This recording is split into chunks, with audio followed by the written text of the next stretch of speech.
Welcome to the Work Hard, Play Hard podcast. My name is Rob Murgatroyd, and I am a former doctor turned lifestyle entrepreneur.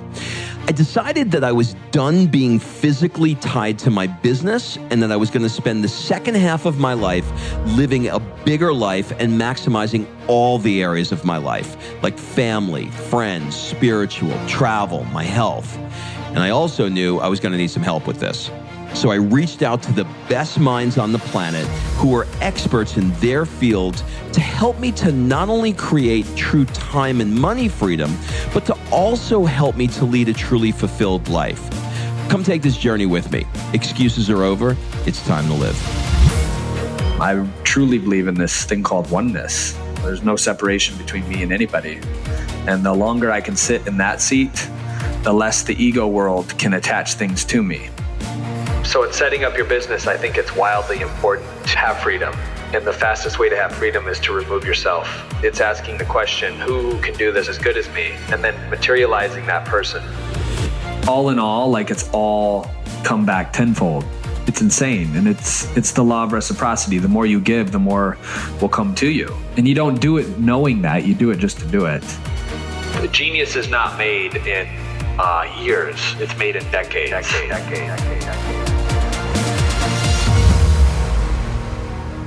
What's up, everybody? This is Rob Murgatroyd, and welcome to another episode of the Work Hard, Play Hard show. Today's guest is Drew Canole. Who is Drew? Drew is a rock star in the world of fitness, nutrition, and mindset. He's the founder of Organifi, which is an organic line of superfoods. His YouTube channel has over 4 million subscribers. That is not easy to do. In this conversation, we go deep into the woo-woo world of the metaphysical, what it feels like to have built a company that's on track for $100 million this year, and how he focuses on doing one thing and one thing only in the company. You can find him on the socials at Drew Canole, Canole. Without further ado, please enjoy this conversation I had with Drew. Drew, welcome to the show. Thank you so much for having me on, my friend. It's awesome to be here. You are so welcome. You know, I've heard about you for some time through our mutual friends, Chris and Lori Harder, and I finally had the chance to connect with you at a conference this past weekend, and I'm super excited to have you on the show. So thank you for making the time. Thanks for having me. This is a pleasure to be here. So, I thought we would begin with unpacking the why behind an exercise you asked us to do this weekend in Los Angeles at Chris's mastermind. You gave us 3 prompts. What would you do if you had 10 minutes to live, 10 days to live, and 10 years to live? Why those questions? And when you do this, if you've done it before, what are the most common answers that you get when you ask that question? Yeah, so why those questions? I'm a firm believer in if you can change yourself, you can change the world, right? But in order to change yourself, you have to stop the world. And when you stop the world, you can stop yourself. When you stop yourself, you can change yourself. And if you can change yourself, you can change the world. So by asking those questions, it pulls you outside of you and you become the observer. Who am I in this moment? Watching over this avatar that I call Drew Canole, in my case. So how have I showed up? What would I do for the next 10 minutes? What would I do for the next year, 10 years, 100 years, maybe 1,000 years if I'm drinking green juice every day? What would I do? And it silences the mind enough to realize, have I been doing what's really important to me, or have I just been running around in my monkey mind doing just to do? And it's a wake-up call, because anytime you can see death for what it is, if you can look at death, and I believe people that have died, I've been really close. Like I've had near-death experiences a few times in my life, and it shocks you into being super present and aware of what's next. And from that place, you can literally create, because if the present moment is the only place that you can manifest anything. If you're living in the future or you're in the past, you're going to have a hard time in that creation of what you want to materialize in your life. So these questions allow you to do that. That's why I asked them to you. in a nutshell. Have you struggled with that yourself, living in the present? Oh, God, yes. Yeah. Like, we're in the world of Insta everything, Instagram, Facebook, we got Netflix. We now have dating apps. You swipe left or right, and then all of a sudden you're on a date with somebody you haven't even talked to. There's so much noise. There's so much chatter all around us. And for me, that used to get the best of me. 7 years ago, before FitLifeTV, I used to just become enthralled in the doing of things and not really stopping to be present. I think over time, the more I've grown, the more I've been meditating and getting out in nature every day and grounding, putting my feet on the earth, and just feeling what it feels like to be in my body is a big thing, because most people are just in their minds all day. So being in your body, coming home to that, is a really powerful place to be.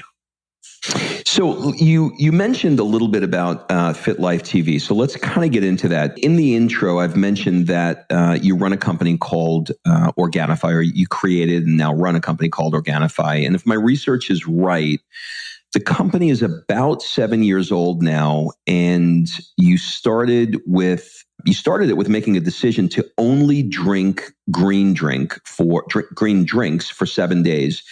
Can you tell us the story of how and why you did that, and how it's led now to what is a $100 million company? Yes. We haven't done 100 million in a year yet. That's the projection. That's the goal for this year. So we're aware of that. Mm-hmm. Transparency. Yeah. But thank you for that. Yeah. So 7 years ago, I was running a credit and debt settlement company over in Florida. Because why not? I mean, that's where all great finance companies are born, right? Florida. Mm-hmm. And this was at a time when there was the financial boom, the real estate boom, everything's going really great. So it was relatively easy if you had charisma and hustle, any hustle at all, to be successful. So I had all the things of success. I had this residual income coming from my company, and I was making great money, and I had the house and the cars and all this stuff. And I was living at the time what I thought was my dream. And I realized after about 2 years of doing this, that this is just not me. This is not what I want to create in the world. I loved helping the people that needed help with credit and debt, but I really wasn't living my passion. And my passion at the time was health, although I didn't really look like it. I was 40 pounds overweight. I was lazy. I was lethargic. I had no morning rituals. I had no rituals, period. And I was drinking every weekend to kind of self-medicate. I woke up from a wise sage mentor in my life, Frank, who I met with every morning for about 2 years, actually. And that changed everything, meeting with him, because he said, if you do anything at all for the rest of your life, make sure you're doing something to impact other people in a really big way. And I heard that, and I actually listened to it. And I looked at logical levels, neurolinguistic programming. In order to change my life, I had to change my environment. So I moved out to Florida, not knowing anyone at all. And I started just changing all my previous habits and behaviors. And one of them was I wanted to start waking up earlier. At the time, I would probably sleep until 7, 8 o'clock every day and stay out late.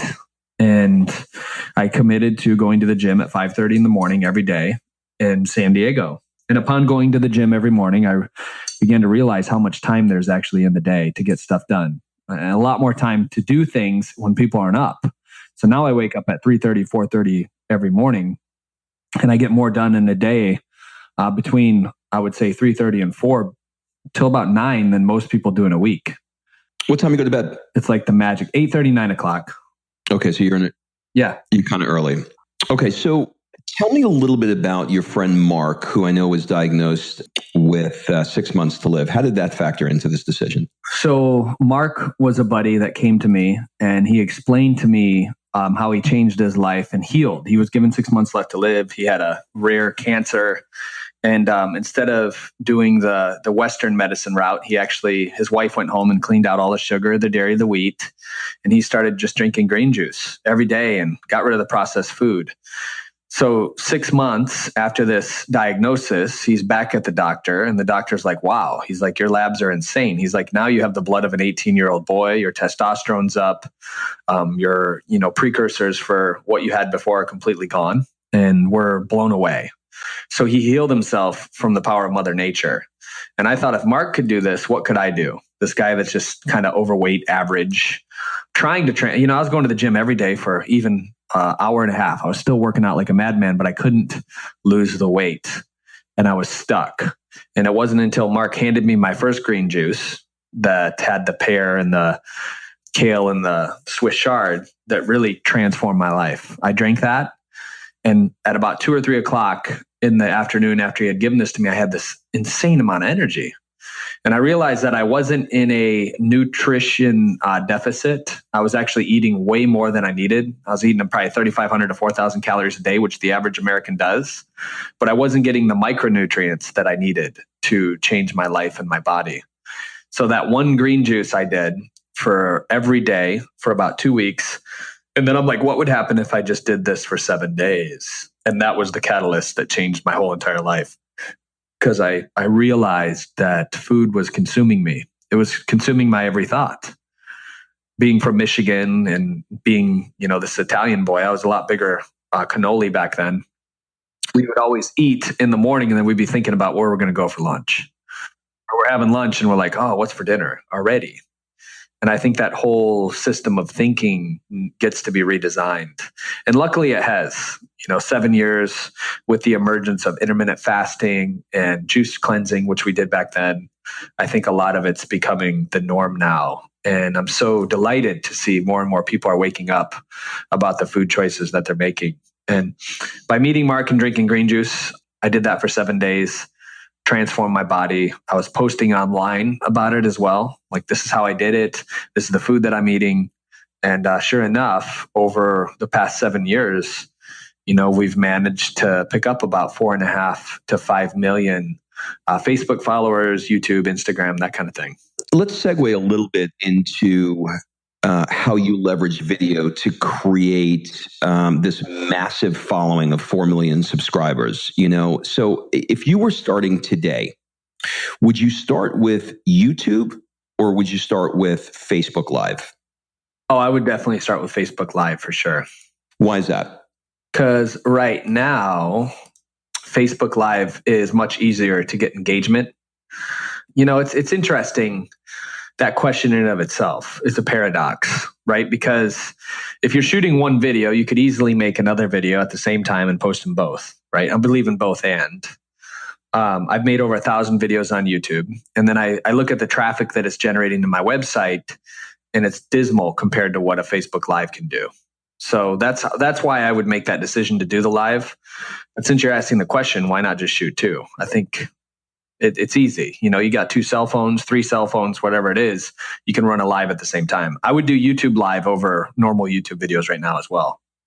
All right. So when it comes to creating a video, you talk a little bit about being, or this weekend, you talked a little bit about being the guide versus being the guru. Can you give us an example of how you apply that principle? So I think there's way too many gurus out there. First of all, I think, everywhere you go, there's this new guru popping up that's here to save the planet and follow them. It's like, follow this person. And to me, I think it's much more empowering for people to see somebody else that's on the journey with them. Like, I'm not separate from them. I'm here to hold their hand. I'm here to walk with them. I'm here to tell them what I'm learning. I'm here to share vulnerably, like when I make mistakes in my health, in my diet, in my mindset, even my relationships. Vulnerability is one of the big distinguishing factors between being a guide and a guru. Because if you're setting yourself up on a pedestal to be this guru, then you have to keep up with it. And that's ineffective in and of itself, because that's not the authentic human experience.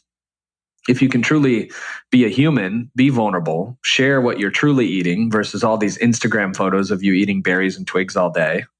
Like, what about the burger? What about the pizza and the other things that you have on the weekends? I think it's much more admirable in my experience. And you're relatable. I've always wanted to be relatable. I don't want to separate myself from anybody else. I don't think that I'm better than anybody else. I get along with the plumber and the president. I truly believe in this thing called oneness. There's no separation between me and anybody.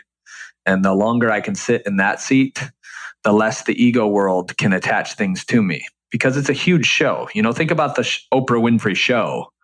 Oprah has to be Oprah. She can't go anywhere else without being Oprah. So, and is Oprah her facade? Is it truly who she is, or is it the show? And for me, I just want to be Drew. That's it. At the end of the day, I'm just a guy from Michigan that loves health, that loves inspiring other people and helping other people wake up. Yeah, because the moment you get out of that quote character, then you are no longer authentic and people smell it. And that's why depression exists. It's so rampant. Depression is really taking a rest from your true self. So if I'm taking a rest all the time, every single day, and I'm not really being who I'm called to be, then I mean that's a lie. You don't want to live a lie. So just be you. Be the real you, unapologetically. Yeah, I suppose as a guide, you're still teaching, but you're not teaching from, high atop the mountain. Exactly. I'm not looking down. I'm not like, hey, peasants up here. It's more like I'm right there with you. Like I understand what you're going through. I've been there. Like, let me tell you what I'm dealing with right now, and we can relate to each other.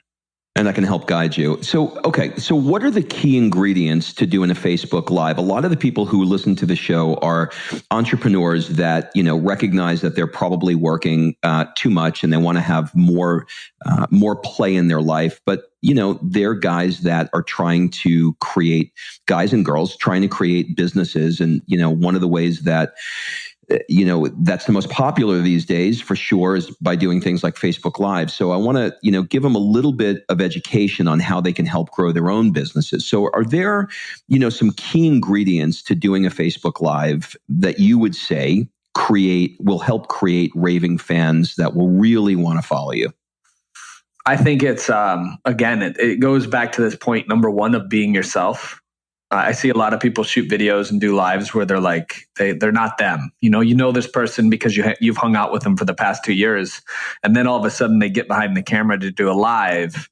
And it's like their voice changes and they're just like, they're, they're just not being who they really are. And people feel that. Human beings are so smart. On a subconscious level, we know when we're being duped.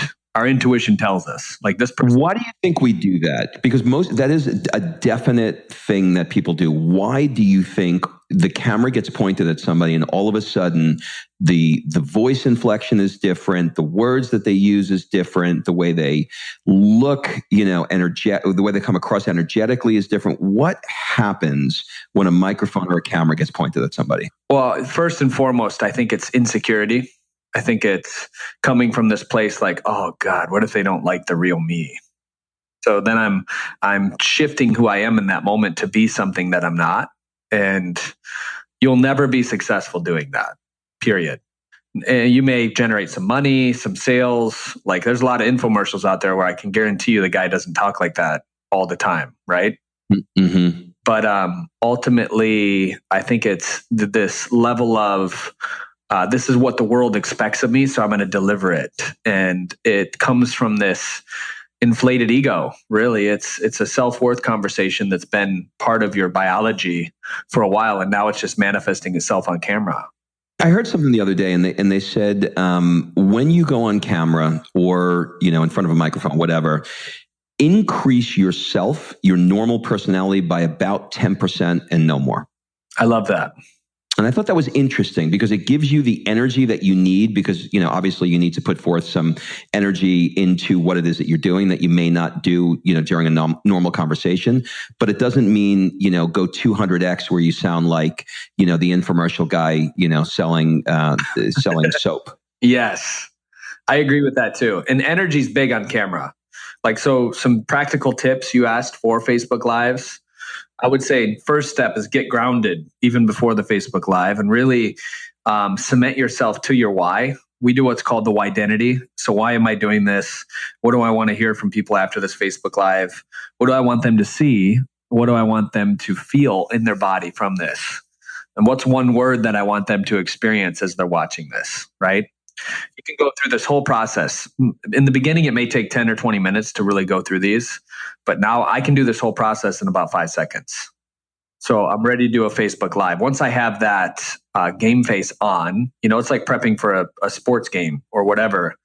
You can go into the Facebook Live grounded, and I think that's a much more admirable place to be. Also, having a whiteboard or having a sticky note on your tripod to do Facebook Lives with bullets of what you're doing, almost like, who am I? Why should you listen to me? This is my structure currently for Facebook Lives. Who am I? Well, I'm a national, speaking author, 4.5 million followers, juicing enthusiast. Anything that you want to say in the beginning of that, and if you're just starting out, you could just say, here's what I'm into, and this is what I'm doing. And then you get into why should you listen to me, which is most of the time, how do I want them to feel at the end of the video? You're going to have more mental clarity. You're going to be motivated by this Facebook Live to change something in your life. And you may share this. Like, you're going to feel inspired to share it because you want everybody else to feel as good as you after watching this Facebook Live. And now here's the 5 things that we're going into, right? So it's like a version of Toastmasters. It keeps you on track. It keeps you committed to the outcome, to your people, because it's not about you. The minute you start thinking it's about you, that's when you start changing your voice, when you start changing the way you look on camera, when you're even questioning whether or not you should do a Facebook Live, that's because you're making it all about you. I have no problem rolling out of bed at 3:30 in the morning doing a Facebook Live because I know one thing's for certain. It never was about Drew. And that's the biggest thing. When I can wake up and I'm like, hey, like, this is for my people. Like, this is for our audience, the people that are struggling with diabetes and cancer and overweight. 70% of the world's overweight. Like, maybe one person watches this video. One freaking person decides to drink a green juice this day. I know that's going to ripple out for the next 7 generations and impact 1 billion people's lives. So I'm going to get up and I'm going to do this. I don't need to do my makeup. I don't even need to brush my teeth. I'm like there. I'm right there, present, ready to transform the planet. How did you make the shift from, I'm making the assumption that there was once a time where it was all about Drew and now it's no longer. Am I correct there? Absolutely. And how'd you shift it? I think in the very, when I was in the credit and debt settlement company, it was very much about me. I wanted to make money for me. I wanted to do this. But I think there comes a point in every man and woman's life where you get to a point where you have everything you could ever really, truly dream of, right? Like, you have your safety, you have shelter, you have whatever it is, in maybe a small level. And you just really recognize that all of what you thought made you who you are was a lie. And truly, it wakes you up. Like, for me, the biggest thing is just knowing that I'm doing it for the greater good. And I don't need anything out of it other than that. I'm not showing up to a Facebook Live truly to sell them green juice. Do I want them to buy Organifi? Absolutely. But I'm detached from the outcome because I'm playing a bigger game. A small game is focused on me, right? And I realized I made that switch when I was doing the credit and debt settlement company. The bigger game was to focus on one person at a time. Who can I impact? Who can I have them just drink one green juice to change their life so that they can change other people's lives, their kids, their family, everything else. Love it. So let's take a little curve here. If you wanted to get in front of the curve now, like Facebook Live is in front of the curve as compared to, let's say, YouTube was, sort of statically back then. What's your thoughts on VR, AR, and how do you see that playing out for Organifi in the future? Yeah, so we've been in talks actually with, AR, augmented reality, of changing how we show up and how we present our information to our audience. And it's definitely something I'm vastly interested in. I can see it happening much more in the future. The gamification of such, right? So if you don't know what augmented reality is, Pokemon was a huge success last year. You'd had thousands of people out in the streets searching for these little Pokemon characters with their cell phones. So one of the things I've said since the beginning 7 years ago was, I want you to pretend I'm in your kitchen with you as you watch this YouTube video. I'm your coach, I'm your friend, I'm your brother. Like, I'm here to help. So just imagine me being with you all day and making your decisions based on kind of what you're learning in these videos. Augmented reality gives me the ability actually to show up in their kitchen with them. They look at me through their cell phone and I'm able to give them practical, tangible tips on how to change their life. And once you start coupling that with, smart watches and the Aura Ring that I have, you can literally track and help people like as if you're there. So I think gyms in the future, 5-10 years from now, will be completely obsolete. I think more and more people will have like a holographic coach that just shows up in their house when they need to move, or baseline cortisol rates a little too low, so we want you to go do 10 air squats outside, right? So there's so many metrics that can be tracked with the digital technology that presents itself to us today. And it's just a bold new future. Like it's going to be insane. I'm really looking forward to it. The possibility. Yeah, I was talking to somebody the other day. I can't remember the company. I think it was Nike, if I'm not mistaken. Somebody could check me on this. That just bought Under Armour, and the reason why they bought them is because they want to wire up Under Armour for metrics. Because most people are wearing Under Armour right now, so that's the direction we're going. So, okay, we're just going to bounce around in sort of a non-linear order here, but you also talked about the importance of having an avatar, and you mentioned that your avatar is named for Organifi is named Deborah. She wears Lulu. She goes to Whole Foods. How'd you figure that out, and how do you apply that into your business? I think after doing 1,000 videos, and I don't even have to do that. Like I could do 5 videos now, and based on the comments, based on the emails that I'm getting, you could take every single. Let's say we do 5 videos. If somebody's just starting out, 5 lives, and emails for the past 2 weeks to a month. I can take their age, a photo of them, put it all on a board, and I could sum it up into one character that I'm working with. That's an avatar. So that's who I'm going after as far as marketing's concerned. Crystallytics too is another thing that you can use. It's expensive, but they'll mine your whole entire database and actually tell you who your avatar is, which is pretty cool. But I don't think you need that personally. I think it's just being intuitive enough to like really read the comments, look at their Facebook profiles of who's leaving the comments, and 9 times out of 10, you'll figure out exactly who your avatar is. That's really good. Look at their Facebook profiles. You'll save a lot of money. So basically, if somebody is going to take the time to comment, they're likely your avatar. Yes. Interesting. I had not thought of that. Really, really interesting. Okay. So, you started this company, I think, in your kitchen. And I also think that you have now over 100 employees. But there was one thing that was just resonating through the room when you were speaking, and that is the notion that you're not even on the org chart anywhere. Mm-hmm. Were you ever on the org chart, and why are you not on it? Yeah, I think it's for me, I'm the CIO, which is like the Chief Inspirational Officer. And then Jamel, who is my CEO, is like on the org chart. Basically, he's the top of the org chart, and I'm kind of off it, just floating into space. And the reason I chose that is because as an entrepreneur in building this dream, this vision of having a company that transforms the world, it's important to be able to have freedom for me at this point. Like if I wanted to meet with whoever it is in the world, I could do that. And I'm not constrained by a daily job per se. It's like the flexibility. So in setting up your business, I think it's wildly important to have freedom. And the fastest way to have freedom is to remove yourself from a position. Number one, you got to recreate yourself and reinvent yourself 100 times over. Because I've done every single position at the company, right? So in sitting in those seats, it's asking the question, who can do this 80 to 90% as good as me? And then materializing that person with the money that you have coming in from sales and everything else. And the more you do that, the more you're removing yourself from the actual chart. Your mantra is to elevate and delegate. Can you give us a real world example of how you use that? Yeah. So elevate and delegate. Somebody comes in, they start at Organifi. It's all about giving them the proper tools, resources, leadership, seminars, events, books. We have book club every week where we read a book together as a company, which is really cool for culture. And by doing these things day in and day out, you're elevating your people.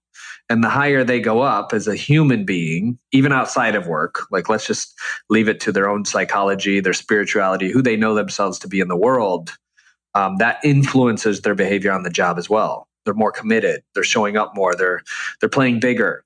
They're asking deeper questions. and they're delivering more than they ever have. So elevating them to a level and then giving them more and more responsibility as they elevate up the actual organizational chart has been super rewarding to see the growth, and then very powerful from a business standpoint as well. What is the mechanics of reading a book club every week? Does everybody just, sort of sit around the fire and one person reads, or do you read it individually and then come back? Like, what's that look like in real life? It would be awesome if everybody sat around a fire, beat on drums, and then we read together. But right, some marshmallows or something. I don't know. Book club we have Slack, which is our communication mechanism that we use as a company. One of them, where we put a vote process in. We get like 8 to 10 books that we want to read, and then everybody votes on it in our company level 10 meeting, which happens once a week for an hour and a half. And in that level 10 meeting, we have the new book that we choose. We all read it, and then we go over it in the next meeting. What does level 10 meeting mean? Level 10 meeting is once a week. We get together, we go over KPIs, which are key performance indicators. We go over the good news. We review culture highlights, company highlights, rocks. We review the goals that everybody has individually, where they are to goal. Any issues and problems that come up, we're actually going over the issues and problems in that meeting as well, and figuring out how to help that person remove the problem, basically. And then we rate the meeting. So we're always getting better. We're always adding to it, taking away, changing whatever needs to be shifted and reinvented. And then we're growing as an organization, because if you can't track it through processes, then you don't really know what you're doing. So level 10 is a process, and it's a system of continuously hearing from the voices of the people that are on the team that make up the company. And is it called level 10 just because scale of 1 to 10, 10 being the best? It's called level 10. It's based on a book called Traction. Gino Wickman wrote this book. Traction gives you all of your, structure for your annual meetings, for your level 10 meetings, for your daily stand-ups. We do a daily stand-up meeting every day at 9, and it lasts about 10 to 15 minutes. And we go over, what's the one thing that I'm going to do today? And everybody reports. So it takes 10 to 15 minutes to do that. And then we kind of know where everybody is and who needs help, that kind of stuff. Okay. So, clearly if you're going to remove yourself off of the org chart, you have to make sure that you have people who have really good follow through so that you're not doing the work. What does your hiring process look like, and how do you know you have a winner? So we go through a whole rigorous interview process where 4 or 5 people, depending on what the position is, will interview them. At the same time, they're doing personality tests, Myers-Briggs, Kolbe test. We do the synergist test as well. And we're taking this data, we're getting statistics of who this person is in the world. If it matches the position, we could talk days about hiring process alone because this is huge. Mm-hmm. Yeah, just a high level view. Once we have all this data of who they are and we get their energy, their experience, and are they really enthusiastic about this job, or are they just doing it because they need the money? And that's the person that we don't want to hire. Usually we hire from the tribe, from our community, because they've been watching videos, Mindset Mondays for 3-4 years. They're excited about the opportunity to be a part of our award-winning culture. And then they go through the personality process. Then we put them on a 90-day trial. So they're not fully hired yet. They go through a trial process where for 90 days, they're to do X, right? And then at the end of that, they're evaluated. And then we hire them on full-time employee. How do you measure energy and enthusiasm? Do you just watch them? I think it's intuition is the big thing. I think it's watching them, it's feeling them, it's seeing how they act when they come in, how connected they are to the group. There's a lot of leading and lagging indicators that can go with that. So we talked about the book, The One Thing, and you mentioned that your one thing is to get 1.2 billion people who are drinking soda to drinking green juice. Can you share a story on how you do that throughout a typical day? So my typical day looks like waking up, doing a Facebook Live, right? Inspiring people. Every day? Yeah, every day, 5 days a week, Monday through Friday, 6 a.m. I do the Facebook Live.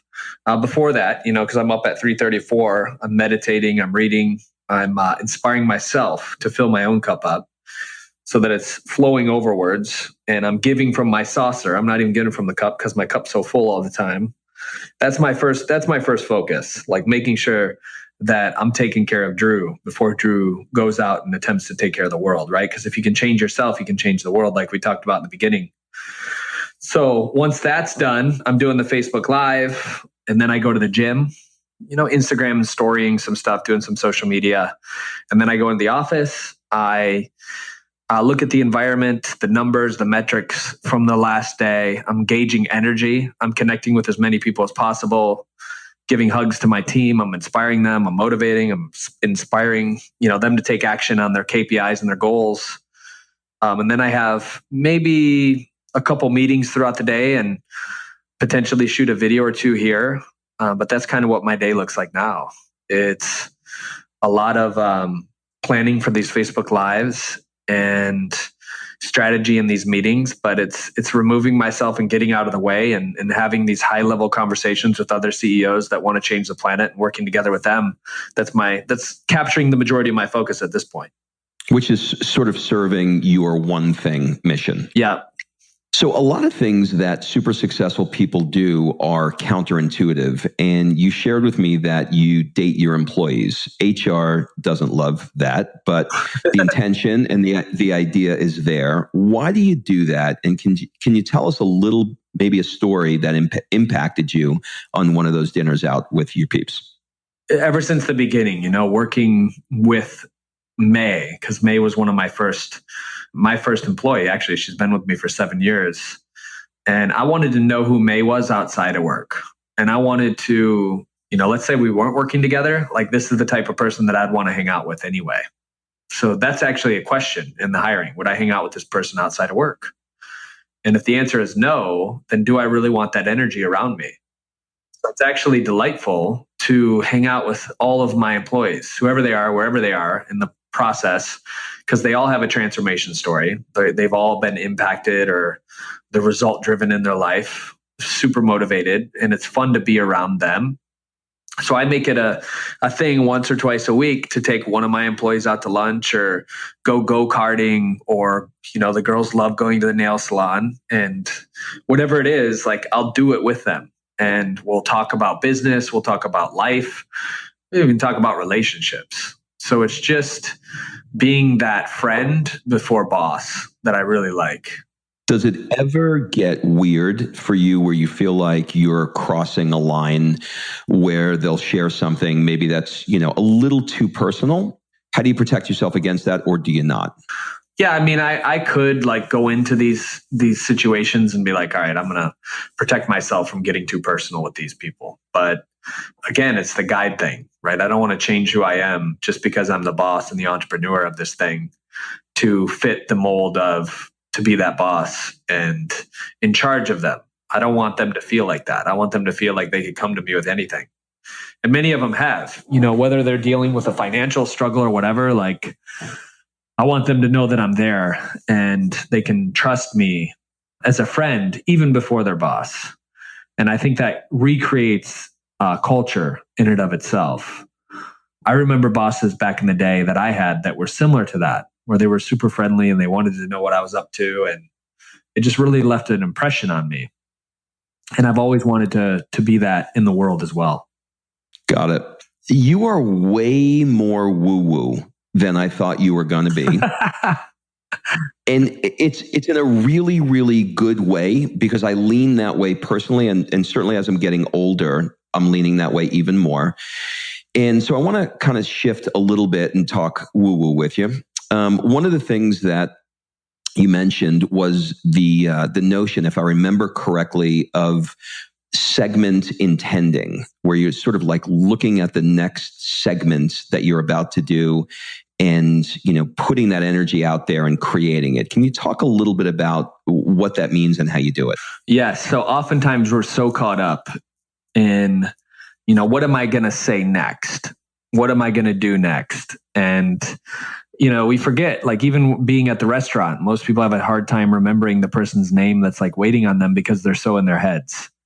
So I think segment intending for me is the ability to stop that, to really focus on what would I like to create in the next 10 minutes. So practical example would be, we've been on this podcast for 39 minutes and 25 seconds, right? We got, I don't know how long your show goes, but maybe another 10, 20 minutes. What do I want to create in the next 10 or 20 minutes? And then I come up with a whole list of what I want to create, what I want that to feel like, what I want that to look like. And you can do that before you do anything in your life, before it's walking into a room. Who am I here to impact? Who am I here to inspire? Who can I bless? And then you go in. And if you start segment intending, intention rules the world. So if you can set powerful intentions for your day, you can literally see the whole movie screen of your life start to shift. The character, the plot, the music, the story, everything will start to change because your intention is ruling the day. So segment intending, stopping every hour, every 2 hours throughout the day will give you a new perspective in how to operate and the type of energy that you can have in these individual moments without living life like it's Groundhog's Day. You know, that Bill Murray movie where we just go, go, go, go, go. And then one day we wake up and it's too late. Yeah. I mean, you're a little bit of a freak when it comes to this. It was kind of wild watching you command the room. You were walking over to people that didn't have their hand up and just like getting up right in front of them and saying, "What was your question?" And they're like looking at you like, "How did you know I had a question?" You're like, "I know you did. What is it?" It's almost freaky. Have you always had that gift, or have you honed it, or where do you buy it? Yeah. So where do you buy it? I think one thing that's helped me is meditation, you know, just really sitting in silence for 30 to 45 minutes a day. It's more of a feeling for me too. I just feel people in such a big way. And I just listen to the feeling. And 9 times out of 10, it's pretty accurate. I know it's spirit, you know, inside of me, the great spirit, whatever you want to call it, universe, God. I know it's this connection that we all have. And if I just remove Drew, the ego Drew, the shadow Drew, the 5-year-old Drew that wants attention, right? Then I can truly be in a state of nothingness. And by sitting in nothingness, that's when I can create and truly connect. So as men, we have this box in our mind, the nothing box, which is great. Women have like 1,000 pop-ups happening at all the time. But we can go there as men in this nothing box. And I like, when I'm in front of the room, I like to go there. I'm not thinking about how I messed up the beginning of the slideshow presentation, or are they really going to get what I'm explaining on these PowerPoint slides? I'm like totally tapped in, baby. And when I'm in that place, it's amazing the levels of information that you get outside of the 3D world. Yeah, you definitely were exactly as you just described. So you talk a lot about abundance mindset, big thinking. How do you practice that abundance mindset, eliminate thoughts of scarcity, and get into that true, authentic state of abundance? Yeah, so I'm glad that you're asking this, because this is something that has taken a lot of work in my life. And also, I want to acknowledge your last question too. I don't think anybody's ever said it as eloquently as you explained it to me, but it is kind of freakish. Like, it probably freaked a lot of people out in the room. They're like, what's this guy doing? Like some kind of magic trick? No, but actually in a good way. And the comments that I got, I'm sorry to step all over you, but the comments that I got after the event was, "Holy shit, that guy was magic." So it read really special, and not, I mean, it's freaky, but it read really, really special. Yeah. So abundance for me, like growing up in Michigan and, you know, bottom, very, very, very bottom of the middle class, it took a lot of work because we have all these beliefs in our mind to create wealth and what we're up against. You know, money is scarce. It doesn't grow on trees. You got to save first, all this stuff. And I didn't want to be like, any example that I had growing up, I knew was the wrong example. Anybody that I met in my life for the first 25 years of my life, like, that's not the example. This isn't it. This isn't it. But I had always had this woo-woo thing deep inside of me. And I would always look out at nature and be like, hey, this is abundance. Everywhere I look, you know, the acorn, the fact that it can grow into a 70-foot tall pine tree, that's abundance. And if I'm part of nature, as a human being in this meat suit, this 3D box that I live in, and I have organs and tissues, and I produce 50 trillion cells every single second in my body, that's abundance. So why is there a disconnect in making money? So I was able to connect making money, energy, to the energy of nature in my body. and there's no separation.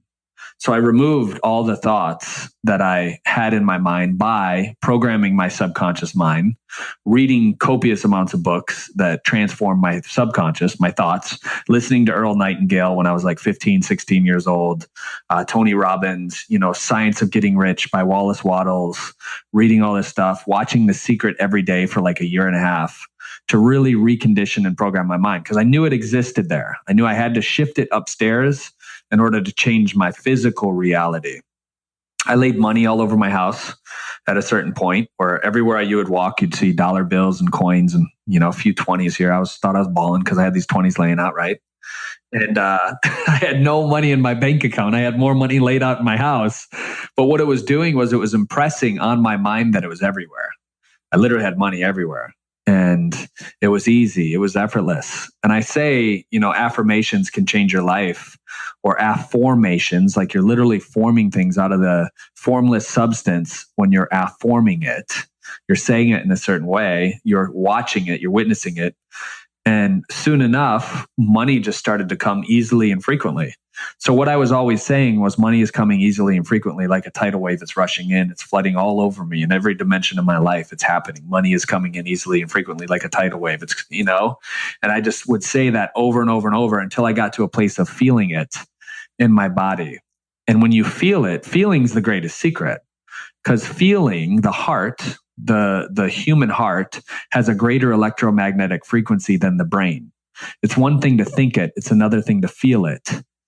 Like what's crazy is before 9/11 happened, the satellite that captures the electromagnetic frequency of the earth spiked 4 hours in advance of the planes crashing. What that was the humans in New York and throughout all of America and probably various parts of the world intuitively knew that something disastrous was going to happen in their heart first. So the electromagnetic frequency expanded. The satellite picked it up 4 hours in advance. So knowing this type of information on a scientific biological level that we have access to, wouldn't we be impressing in our mind the feelings of abundance day in and day out? Wouldn't it be one of the most important things that we do every single day is to eliminate the vernacular around scarcity, to not allow people into our environment that are toxic and have limiting beliefs about what type of abundance could be created?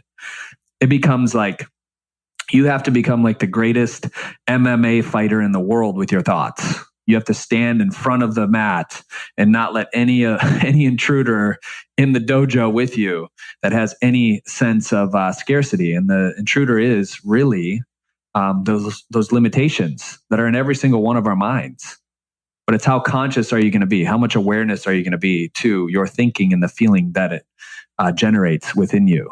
And once you master that, dude, like sky's the limit. You believe anything is possible and you feel anything is possible, and miracles start to create themselves right before your prefrontal cortex rippled out into your reality from your own eyeballs. It's like literally, it's magic. You're in the matrix. You are literally plugged in the matrix right now. And the training of that comes in by making sure that you take the time, in the morning ritual, et cetera, to add, the books, et cetera, the meditation in to make sure you hardwire this stuff in your body. Exactly. Yep. So you talked a lot about using the law of reciprocity to grow your business. And one of the things that you mentioned was that you write out 3 cards a day. So within our little mastermind Facebook group, we're challenging each other to take your recommendation. And you don't know this, but we've purchased custom cards with our brands on the front. And we are holding each other accountable for sending it out to people. And I did my first 3 today because the shipment came in. And I got to tell you, it was a really interesting exercise to do, particularly in the morning and sending it out. Energetically, it just felt really, really good. It really felt good. So talk to me a little bit about how you use the law of reciprocity in your life in other ways. Yes. All right. So imagine this before I get into that with the reciprocity. When you send those cards out, right, it changes those neurochemicals in your brain for up to 3 years. I just read a study. So you literally wrote 3 cards that's going to impact your neurochemicals in your brain and basically make you happier for the next 3 years from those 3 cards. Now, if you do that every single day, what's that going to do to you? It's going to be insane. You're going to walk into every room. You're going to have the largest freaking smile on your face and feel so connected to everyone because of that. Like, keep doing it, dude. Like, this is going to transform everything in your whole entire life, just this one thing. So I'm excited. Yeah. So, your morning routine has now expanded to several hours and includes things like eye push-ups, Japanese meditation, reading spiritual texts. What is the one thing that you do in the morning that you almost never, ever skip? No matter how busy it is, you make sure that you do that thing as part of your morning routine. So the one thing is, and I didn't address the reciprocity thing. I don't know if you want that, but yeah, I do. Okay, so let's go with reciprocity and then we'll do the one thing in the morning. So reciprocity is what can I give versus what can I take? And if you have this attitude in business, simply put, in every moment, how can I give more? How can I give? Give. You'll be rewarded tenfold. It's just a secret of the universe. And there's a good book called The Go-Giver. To be a go-giver is phenomenal. Yeah, I interviewed him as Bob Berg, super nice guy. Just to kind of piggyback on this, after I interviewed him, and I was grateful to have the interview because, he's a big shot these days. I got this, probably the equivalent of a half a page single spaced letter from him thanking me for the opportunity, which was amazing. Yeah, that's next level right there. I love that. Thank you for sharing that, by the way. Yeah, you got it. You talk about Wayne Dyer as having a crazy impact on your life. Was that because of the time in your life, or was it specific strategies that he gave you? In other words, you mentioned Earl Nightingale.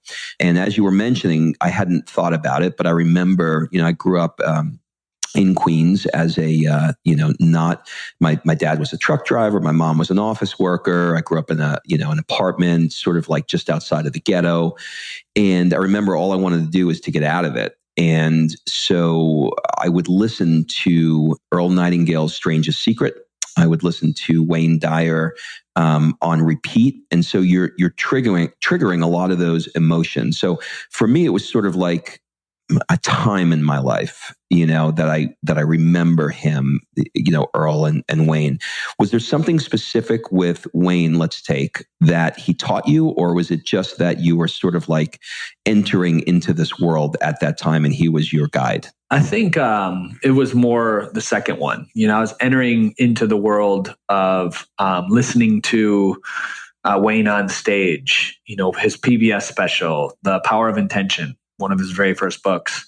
And I would listen to this in like long car rides. This is back in the day when there were CDs, right? You remember CDs? I do. And I would just put these CDs in and it was like I couldn't stop. And then from Wayne, it turned into like Esther Hicks. So when I was like early 20s, I was listening to Esther Hicks. She used to do a seminar and then send a CD out of every seminar. I'd listen to this every month and just on repeat over and over and over because I knew what we talked about before. I knew if I could get these thoughts in my body, feeling it, that it would change everything in my life. And thank God for CDs and these amazing souls so long ago, because now I see it. It's all paying off. I didn't see it then because at the time I was broke, I was struggling, I wasn't who I am today and all these other things. But the ripple effect of doing it over and over and over consistently, like genius is not made in years, it's made in decades. So in order to become a master at anything, think in terms of decades as opposed to 2-3 years. I think it's easy for people to assume that you've got everything all figured out, and everything is perfect. But I also am old enough to know that not everything is rosy all the time. So I want to touch on some dark periods in your life. Can you walk us through some of the darker times that you've had building your business and what you were able to do to get yourself out of it? Yeah. So flashback 3 years ago, I was running FitLifeTV. Organifi hadn't been born yet, and we were losing $50,000 a month in money because organic reach on Facebook just died, if you can remember that. time we were getting so much traffic, we were making, $1 million+ a year just on selling digital products. And I had a much smaller team back then. So $50,000 a month, I had to let go of the people that I cared about, my family that were part of the FitLife team at the time, 2 or 3 people back then. And I remember just questioning whether or not I was doing my life purpose, if I was doing the right thing. I couldn't figure out how to get anything converting. And then one day I sat with 7 of my people on the team around a juice bar here in San Diego called Vitality Tap. And we just changed the energy. We took the principle of gratitude. We all said something that we're grateful for. And at the time we were researching superfoods, and we had gone through 52 different iterations of a green juice powder that we were going to create that had ancient Ayurvedic principles in it that could transform the world. And we finally settled on one. And 2 weeks from there, we were about to get it. But we all went over something we were grateful for. And we felt the energy shift in the group. And then 2 weeks later, when the actual product launched, I posted on my personal Facebook page. And my CEO now, currently, Jamel, was like, hey, we just sold $500 worth of Organifi. And then 1,000. Then he was like, all right, guys, we've already made $5,000 in sales in the first hour on a personal Facebook page post. And at the end of the day, we made $37,000 and we saved the company. But it took that switch in getting super grateful and super present with everything that we've created. Being vulnerable with them too, letting them know where I was. It was so painful for me to write checks back then that I had my employees write their own checks. It was so painful. I didn't even want to look at it, right? Out of sight, out of mind, yeah. So, yeah, that was probably one of the biggest places in our company's history. And there's a lot of scars. You get beat up in business, right? There's times when I've lost $150,000 in different media campaigns that we've ran. But all in all, it's all come back tenfold. It's insane. And it's the law of reciprocity. The more you give, the more will come to you. And you don't do it knowing that. You do it just to do it, of course. And that changes everything. We've transformed over 10,000 people physically. We have images and videos and, people changing their lives, drinking green juice and going through some of our older transformational programs. Yeah, it's awesome to be a part of this. All right, so we're going to wrap with two quick rounds. The first one is the play hard round. So you moved from Michigan to Florida to San Diego. I'm assuming that was intentional for you. That you said, "Hey, look, obviously I want to get out of Michigan." No knock to Michiganders, but I'm sure that they don't say, "I wish they were all Michigander girls," right? They're California girls.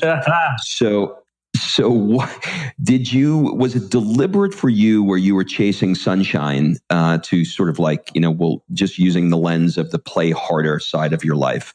Was it deliberate for you to get out of Michigan and get into sunshine in Florida and then ultimately in San Diego? Talk to me a little bit about how that happened and how important living in San Diego is. So it's just, for me, my life has been this perpetual movement towards the evolution of the mind. So in Michigan, I grew up in a small town, 800 people, right? And there really, at the time, there wasn't any representation of what I wanted to do in business. And I'm like, all right, I'm going to move to South Michigan and go to school and then start at this company called Quicken Loans. So I worked in the corporate environment for 90 days. I've only had a job for 90 days in my life, working for somebody else. I've always been an entrepreneur. And then I'm like, you know what? I got to get out of here. It's 8 months out of the year. It's gray skies. And again, there's no real representation of what I wanted, what I thought was possible in business. And I moved to Florida and started doing loans because of easy money in real estate. And I thought money was the answer, right? At that time. And this was flashback a decade ago. I wasn't fulfilled there. I'm like, what is it? What is it about this? Then I met somebody from California, and they just seemed like it was crazy. Like the energy was different. The awareness was different, much more open-minded as opposed to where I was in Florida. Like, you know what? I'm going to go check San Diego out. And it just was calling me. It was like one of those things in your life where if you listen, you hear it calling you. And it's, am I going to take this opportunity or am I going to stay where I am? And at the time, it was very much, I got to move to San Diego. Well, here we go. And it changed everything, legitimately changed everything in my life. How long ago was that? 7 years ago. Oh, okay. So you've been there for the whole Organifi time. Organifi and FitLife. I started FitLife as soon as I moved to San Diego. It was like by changing my environment, it gave me the freedom to change all the inauthentic, ego-driven ways in which I was becoming. So it was a turning point in my life. I was 29 at the time. How has your home environment, or how have you created your home environment to sort of rise up to you, make you feel energized and, in alignment with what you just mentioned? So one could probably describe my home as like a living altar. I have artifacts from all over the world that are super high vibrational, like total woo-woo, dude. You got to come check this out. But everywhere you look, it's pristine always. I have a housekeeper come in 2-3 days a week. I'm a single man, right? 4,000 square foot house, pretty big house, completely spotless at all times. It's a living vision board for creation. So everywhere I look, I'm impressing on my subconscious mind pictures of different places in the world where I want to travel, right? There's crystals, like 180,000-year-old crystals, like hanging out here and there, that you just feel. And when people walk in here, it's like, all right, I just stepped into a different planet. And it's very intentional to have that, because I think as human beings, we need that. Like that's something that's so crucial, feeling that wherever you are. And you can feel it within. Yes, you don't need what I have. I mean, you could literally sit there and meditate and vibrate yourself silly till you disappear, to dematerialize your body if you wanted to. I happen to like to live in the physical world as well. And I like having that in my environment to inspire me, to encourage me, to lift other people up when they come over too. By getting these artifacts from all over the world and really meditating with them and just being in the presence, I feel like it just moves everything forward. It's the evolution of a home, I would say too, because that's always evolving. Yep. Got it. I'm definitely going to take you up on it next time I'm out in the West Coast. All right. So we're going to wrap with some rapid fire questions. Feel free to take as long as you want or answer them as quickly as you want. Just sort of first thing that comes to your mind is what I'm after. What is the one book that you have reread most? I would say Science of Getting Rich by Wallace Wattles. Started it the day I got back, and there's sometimes I sit there and I read one sentence for 20 minutes. That's that kind of book. I'm in the formless section of the book. So this has been one of the most profound reads. So I second that. What is the one thing that you own and probably should throw out, but you're never going to do it? Oh God. I would say I have this organic microwave popcorn that I eat way too much. I know microwave popcorn is just bullshit, right? It's terrible for you, but for some reason, I just like it. Drinking a kombucha and having this microwave popcorn is like, I know it doesn't even sound half bad, but really, truly, guys, like I just got to get rid of this shit. What is the one app on your phone that you can't live without? I would say now it's my guitar app, because I'm learning the guitar and I have all the tabs that I'm practicing on these songs. And I just open it up and it brings me straight up just bliss every time I play. Best advice for your 30-year-old self? Don't be so hard on yourself. Have more fun. Celebrate more. If I were to talk to your friends and ask them what your superpowers are, what would they answer? Connection. Last question. If you had to give a TED Talk on nothing that you are known for or nothing that you speak about, but it could be on anything that you like to do or have a passion for or anything else, what would it be? Oh, God. I would say waking up to the fifth dimension. We are going to leave that for a part 2. All right. I cannot thank you enough. I am so grateful to Chris and Lori to have introduced us, and I know that we're going to have a lot more to share over the years. Yes, we are, my friend. Thank you so much for this interview. It's been amazing, and I love it. What is the best way for people to follow you on the socials? Where do you prefer that they go? So Facebook, Drew Canole, at Drew Canole, and then Instagram, same thing. Facebook and Instagram. YouTube is FitLifeTV. If you want to go there and check out all of our videos. Okay, and you're more active on Facebook than you are Instagram, yeah? Yes. Okay, cool. Which explains why I tagged you 15 times and you haven't responded. Got it. Okay, perfect. Thanks for the interview, buddy. Thank you, brother. Appreciate you. All right. Thanks for listening. If you love this episode and you know someone that needs some help in either stepping up their work hard game or their play hard game, it would mean the world to me if you shared this podcast with them to help me get this movement out there. So if you like what you heard, head on over to iTunes, take 30 seconds and leave me a 5-star review, and I will be forever grateful. So until the next episode, excuses are over. It's time to live.